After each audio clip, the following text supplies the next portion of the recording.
පුතේ උඹලා මේ වෙනකොට එක එක විභාග ලියලා තියෙනවා. ශිෂ්‍යත්ව විභාගය, වාර විභාග. හැබැයි ඔය එක විභාගයකින්වත් පුතේ උඹලා අනාගතේ වෙන්නේ කවුද කියලා තීරණය කරන්න බෑ. ඒ වගේම උඹලගේ අම්මලා තාත්තලාට කොච්චර සතුට සැප දෙන්න පුළුවන්ද කියලා තීරණය කරන්න බෑ. ඒ වගේම උඹලගේ දරුවෝ දවසක කොච්චර දුරට සතුටින් ඉන්නවද කියන එක තීරණය කරන්න බෑ. හැබැයි ඔය හැමදේම තීරණය කරන්න පුළුවන් විභාගයක් තව අවුරුදු 2කින් පුතේ උඹලට ලියන්න වෙනවා. 2028 උසස් පෙළ විභාගය. පුතේ උඹලා 2028 උසස් පෙළ විභාගයේ මොන විෂය ධාරාවෙන් උසස් පෙළ කරනවා?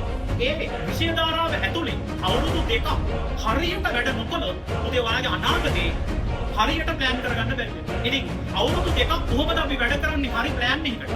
ඒ වගේම ඒ අවුරුදු 2 ඇතුලේ කොහොමද අපි අයිලන්ඩ් රෑන්ක් එකකට ඩිස්ට්‍රික්ට් රෑන්ක් එකකට වැඩ කරන්නේ? ඒ වගේම උසස් වලින් පස්සේ අපේ අනාගත ජොබ් මාකට් එක කොයි විදිහටද හැසිරෙන්නේ? මෙන්න මේ හැමදේම පුතේ අපි කතා කරනවා මාර්තු 8 රෑ 8ට අපේ YouTube channel එකත් එක්ක. ඉතින් ඔයාලට ආරාධනා කරනවා එකතු වෙන්න යාළුවොත් එක්ක අපි එදාට හීන දකින්න විතරක් නෙමෙයි දකින්න හීන හැබෑ කරගන්නේ කොහොමද කියන එක කතා කරමු.